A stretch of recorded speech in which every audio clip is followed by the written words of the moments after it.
देखिए, बिहार की राजनीति की बात हो या फिर देश की राजनीति की बात हो और राष्ट्रीय जनता दल आरजेडी के बारे में बात ना करें, मुझे लगता है कि ये संभव नहीं है।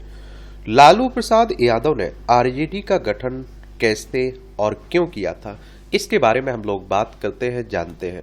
लालू प्रसाद यादव को आप लोग देख रहे होंगे और ये तेजस्वी यादव लालू प्रसाद यादव के बेटे हैं। और राष्ट्रीय जनता दल का चुनाव चिन्ह क्या है? लालटेन आप लोगों को देखने को मिलेगा।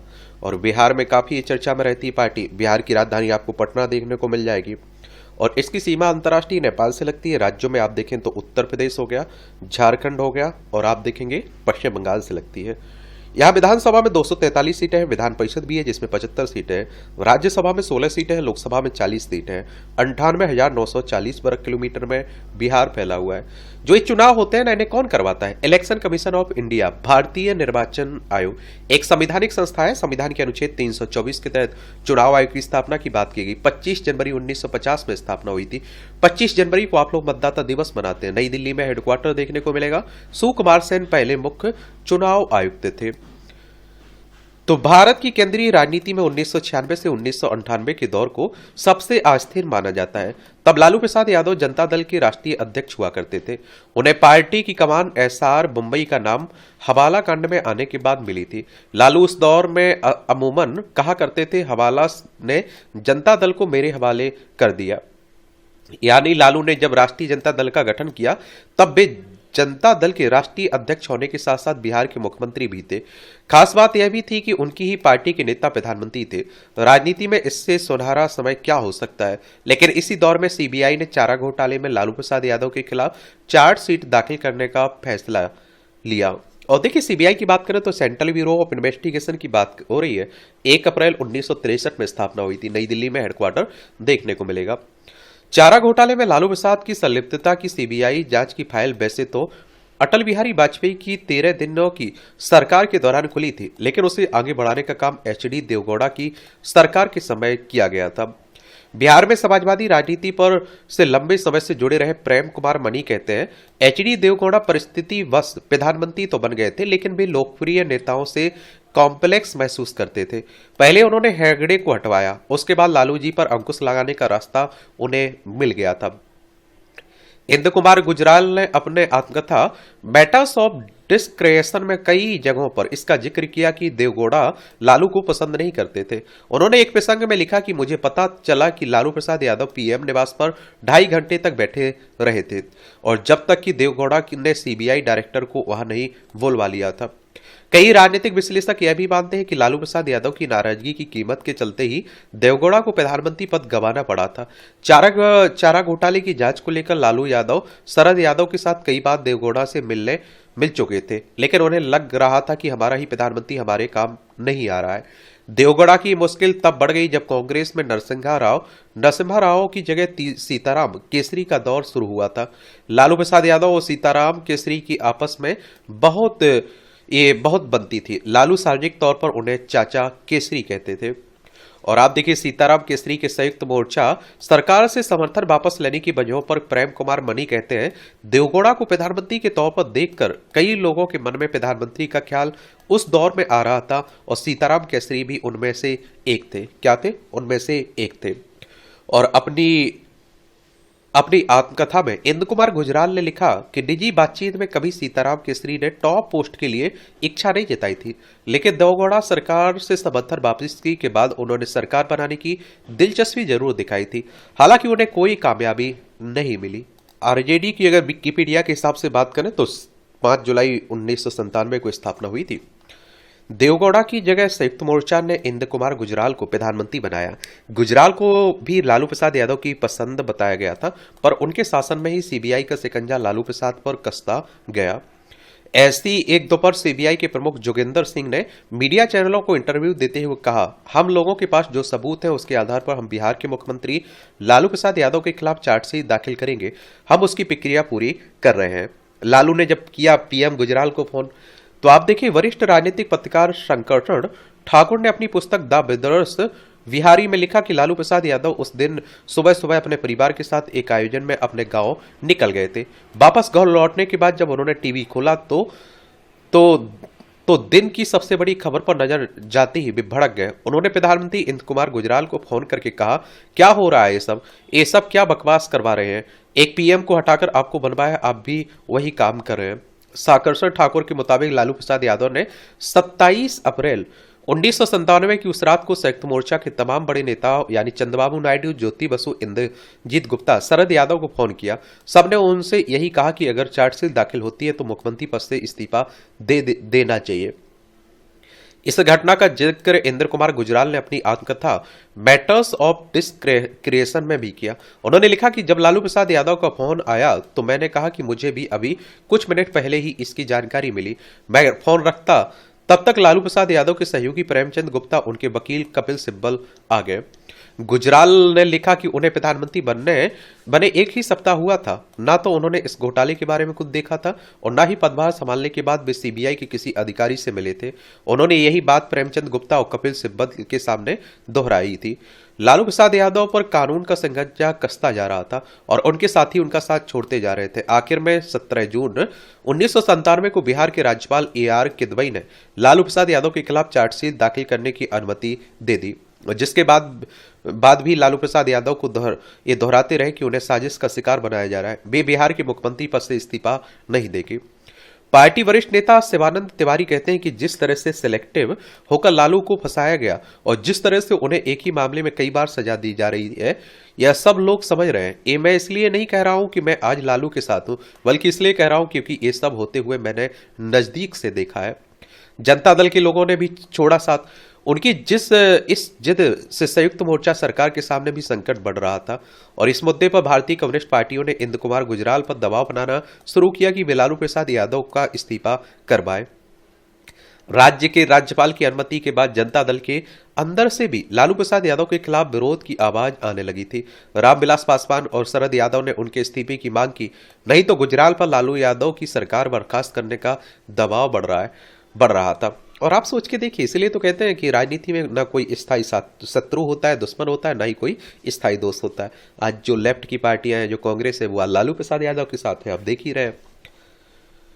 इनके सबके बीच आखिर में जनता दल के अध्यक्ष पद का चुनाव आ गया। पार्टी के कार्यकारी अध्यक्ष शरद यादव ने लालू प्रसाद यादव को चुनौती दे दी।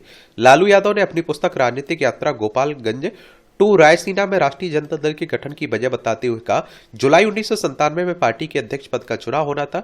मैं नहीं समझ पाया कि आखिर शरद जी ने किन वजहों से आखिरी समय में अध्यक्ष पद की दौड़ में कूदने का फैसला लिया। मैं अपनी नेतृत्व में पार्टी को जीत दिला रहा था। बिहार में दूसरी बार सरकार बन गई थी, केंद्र में सरकार थी, उन्हें मेरा साथ देना था, लेकिन उनकी महत्वाकांक्षा पार्टी अध्यक्ष पद पर मुझे हटाकर काबिज होने की हो गई थी और यहां मेरा धैर्य खत्म हो गया। मैंने सोच लिया कि अब काफी हो गया है और इस चुनाव के लिए लालू प्रसाद यादव ने अपने सहयोगी रघुवंश प्रसाद को निर्वाचन अधिकारी बनाया था। शरद यादव इसके खिलाफ सुप्रीम कोर्ट चले गए और सुप्रीम कोर्ट ने रघुवंश प्रसाद को हटाकर मधु दंडवते को निर्वाचन अधिकारी बना दिया। और देखिए, अगर सुप्रीम कोर्ट की बात करें तो हमारे सर्वोच्च अदालत थी, संविधान के अनुच्छेद 124 के तहत सुप्रीम कोर्ट के स्थापना की बात की। 28 जनवरी 1950 में इसकी स्थापना हमारी सर्वोच्च अदालत है। समझ रहे हैं आप लोग, संवैधानिक संस्था है। और बाद में आप देखते हैं कि शरद यादव आरजेडी में शामिल हो गए थे, अपनी पार्टी का विलय कर लिया था। और अब शायद ही कोई आप लोग जानते हो शरद यादव का कोई राजनीतिक उत्तराधिकारी बचा हो जो चुनाव लड़ रहा हो। कि बेटा बेटी है लेकिन कहाँ चुनाव टिकट मिल रहा है। पार्टी के कार्यकारी अध्यक्ष रहते हुए शरद यादव ने पार्टी की कार्यकारिणी में अपने समर्थकों की संख्या इतनी कर ली थी कि लालू प्रसाद यादव को अंदाजा हो गया था अगर वे चुनाव लड़ेंगे तो उनकी हार होगी। गुजराल के घर डिनर पार्टी। शंकरसर ठाकुर ने अपनी किताब में लिखा, 4 जुलाई को आईके गुजराल ने अपने घर पर सभी सहयोगी दलों के नेताओं को खाने पर बुलाया था। लालू उस पार्टी में शामिल हुए थे। उन्होंने पार्टी में ही गुजराल से कहा कि आप शरद यादव से कहिए वे चुनाव से हट जाए, मैं पार्टी नहीं तोड़ूंगा। लेकिन इंद्र कुमार गुजराल ने यह प्रस्ताव शरद यादव से कहने की स्थिति में भी नहीं थे। और शंकरसर ठाकुर ने यह भी लिखा कि लालू प्रसाद यादव ने गुजराल को दूसरा प्रस्ताव भी दिया कि वे मुख्यमंत्री पद से इस्तीफा दे देंगे लेकिन अध्यक्ष पद नहीं छोड़ेगा। हालांकि तब तक यह तय हो चुका था कि उन्हें मुख्यमंत्री पद से देर सवेर इस्तीफा देना ही पड़ेगा। और इस रात के बाद अगली सुबह 5 जुलाई को बिहार सदन में लालू प्रसाद यादव ने राष्ट्रीय जनता दल के गठन का ऐलान कर दिया। उनके नेतृत्व में पार्टी के 22 सांसदों में 16 सांसद शामिल हुए। 6 राज्यसभा के सांसदों ने भी लालू प्रसाद यादव के नेतृत्व को स्वीकार कर लिया। लालू यादव ने अपनी पार्टी का नाम रखा था राष्ट्रीय जनता दल। इस नाम का सुझाव भी उन्हें समाजवादी राजनीति के कद्दावर नेता रहे रामकृष्ण हेगड़े ने दिया था। इसका जिक्र लालू प्रसाद यादव ने अपनी किताब गोपाल गंज टू रायसीना में किया। और यहाँ यह जानना दिलचस्प है कि लालू ने जनता दल अध्यक्ष रहते हुए देवगौड़ा के कहने पर रामकृष्ण हेगड़े को जनता दल से निकाल दिया था। इस वाकये का जिक्र लालू प्रसाद यादव पर लिखी शोध परक किताब the king maker Lalu Prasad Yadav की अनकही दास्तान में राष्ट्रीय जनता दल की बिहार कार्यकारिणी के सदस्य जयंत जिज्ञासु ने किया। उन्होंने लिखा कि प्रधानमंत्री बन जाने के बाद देवगौड़ा ने जो पहला काम किया वो जनता परिवार के पुराने नेता कर्नाटक के मुख्यमंत्री रहे रामकृष्ण हेगड़े को निकलवाने का काम किया। उन्होंने लालू प्रसाद यादव से कहा कि बॉस, हमको ये आदमी ठीक से सरकार नहीं चलाने देगा। इसके आदमी मेरे खिलाफ कुचक रच रहे। लालू प्रसाद यादव ये मानते हैं कि उनसे ये पाप हुआ है। और ये आप देखेंगे ओरिजिनल पार्टी होगी। ये आप देखिए, बहरहाल पार्टी के गठन के बाद पहले ही प्रेस कॉन्फ्रेंस में लालू प्रसाद यादव ने मीडिया ने पहला सवाल यही पूछा कि क्या आपकी पार्टी नेशनल पार्टी होगी। जब लालू प्रसाद यादव पूछा गया तो तब प्रेम कुमार मनी समता पार्टी के साथ थे। इन दिनों वे राष्ट्रीय जनता दल के उपाध्यक्ष थे। भी याद करते हैं कि हम लोगों ने टीवी पर देखा, उन्होंने बहुत छोटा जवाब दिया था, ओरिजिनल पार्टी होगी। और उस दौर में लालू प्रसाद यादव का गुजराल पर कितना असर था, या राजनीतिक तौर पर गुजराल लालू प्रसाद यादव के एहसानों के तले थे। उन्होंने सरकार में शामिल राष्ट्रीय जनता दल के 3 मंत्रियों को नहीं हटाया। राष्ट्रीय जनता दल संयुक्त मोर्चा सरकार का हिस्सा नहीं था, लेकिन उनकी पार्टी की 3 मंत्री रघुवंश प्रसाद सिंह, कांति सिंह और जय नारायण निषाद सरकार में बने रहे। इसकी एक बड़ी वजह तो यही कही जाती है कि लालू प्रसाद यादव ने इंद्र कुमार गुजराल को राज्यसभा में बिहार से भिजवाया था। और इसी वजह से जब उन्होंने इस दौर में सीबीआई के प्रमुख जोगिंदर सिंह को पद से हटाया तो यह भी कहा गया कि उन्होंने लालू प्रसाद यादव को संतुष्ट करने के लिए किया था।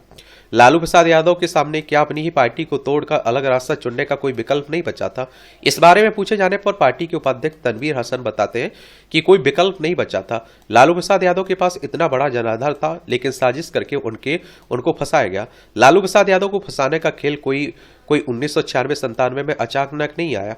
उनकी राजनीति को खत्म करने की कोशिश तभी से शुरू हो गई थी जब उन्होंने राम रथ यात्रा के खिलाफ स्टैंड लेकर लाल कृष्ण आडवाणी को गिरफ्तार कर लिया था।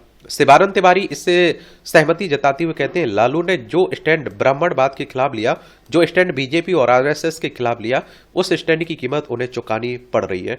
आरएसएस की बात करें तो राष्ट्रीय स्वयंसेवक संघ की बात हो रही है। हिंदू राष्ट्र हिंदुत्व की बात करता है संगठन। नागपुर में हेडक्वार्टर देखने को मिलेगा। केवी हेडगेवार इसके फाउंडर थे और 27 सितंबर 1925 में इसकी स्थापना हुई थी। नागपुर में हेडक्वार्टर है। बीजेपी की स्थापना की बात करें तो 1980 में हुई थी इसकी स्थापना।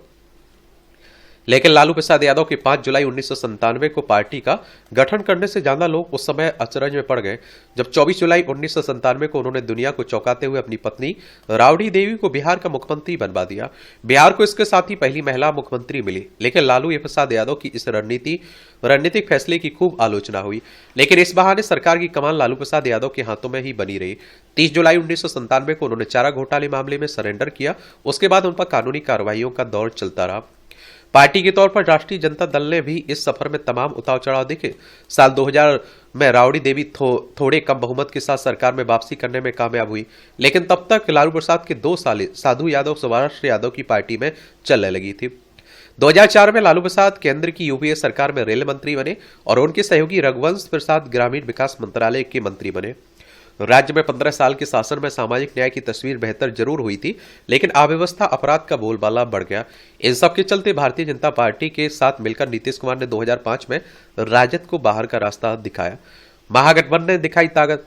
2009 के लोकसभा चुनाव में लालू प्रसाद यादव की पार्टी महज 4 सांसदों तक सिमट गई। 2010 के विधानसभा चुनाव में पार्टी की करारी हार हुई।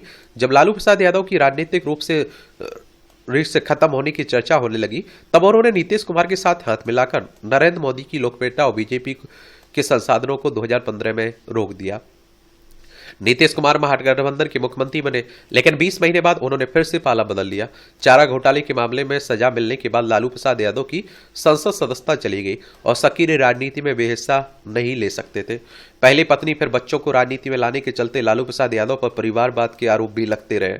दिलचस्प यह है कि जिस चारा घोटाले ने लालू प्रसाद यादव की छवि को दागदार बनाया, उसकी जांच मुख्यमंत्री रहते उन्होंने खुद शुरू करवाई थी। 950 करोड़ रुपए के चारा घोटाले में सरकारी पैसों की लूट का सिलसिला बिहार में 80 के दशक से चल रहा था। बहरहाल इसमें कुल 64 मामले दर्ज हुए थे। इनमें 6 में लालू प्रसाद भी अभियुक्त बनाए गए। इसके एक मामले में चाई बासा में 37.7 करोड़ रुपए की निकासी उसमें धांधली के आरोप में लालू दोषी करार दिए गए। उन्हें 5 साल की सजा मिली और इसी सजा के चलते ही चुनावी गतिविधियों में हिस्सा लेने पर पाबंदी लग गई थी। तनवीर हसन बताते हैं कि हमारी पार्टी को लोग कई तरह से आंकते हैं, लेकिन लालू प्रसाद यादव और हमारी पार्टी केवल 2 पहियों पर चल रही है, सामाजिक न्याय और सांप्रदायिक सद्भाव। और इन दोनों मुद्दों पर लालू यादव ने बीते 25 साल में कोई समझौता नहीं किया और यही हमारी पार्टी की ताकत है और यही पूंजी भी है। लालू के प्रसाद के जेल जाने से पार्टी के सामने अस्तित्व का संकट जरूर आया है, लेकिन उनके छोटे बेटे तेजस्वी यादव ने 2020 के विधानसभा चुनाव के दौरान अकेले नेतृत्व करते हुए राज्य में पार्टी को सबसे बड़ी पार्टी के तौर पर स्थापित कर दिखाया। हालांकि उनके सामने सबसे बड़ी चुनौती पार्टी की छवि को ठीक करने और जातिगत समीकरणों से के हिसाब से सामाजिक दायरे बढ़ाने की है। और कहते हैं कि तेजस्वी यादव एक कद्दावर नेता बन चुके हैं। किसके? आरजेडी के। तनवीर हसन कहते हैं कि तेजस्वी इन सब चुनौतियों को बाखूबी समझ रहे हैं और पार्टी उन सब पर काम भी कर रही है। वहीं पार्टी के युवा नेता जयंत जिज्ञासु कहते हैं कि हमारी पार्टी के सांगठनिक चुनाव में दलित आदिवासियों को 17%, अति पिछड़ों के लिए 28% आरक्षण की व्यवस्था की गई। यह बताता है कि पार्टी गरीब गुरबों की पार्टी बनी हुई है। वरिष्ठ राजनीतिक पत्रकार जयशंकर गुप्ता कहते हैं, लालू प्रसाद यादव के बेटे तेजस्वी यादव ने अब तक तो राजनीतिक तौर पर परिपक्वता दिखाई, लेकिन उनके सामने असली चुनौती पारिवारिक कुनबे को एकजुट रखने की होगी। वे इसमें कितना कामयाब होते इस बात पर राष्ट्रीय जनता दल का भविष्य भी टिका हुआ है। और एक तरह से आप देखते हैं कि अपने आप को एक चर्चा तो हो रही है बिहार में, आप देखते हैं तेजस्वी की और आरजेडी की। आप लोग क्या सोचते हैं? अपनी राय आप लोग बता सकते हैं। धन्यवाद।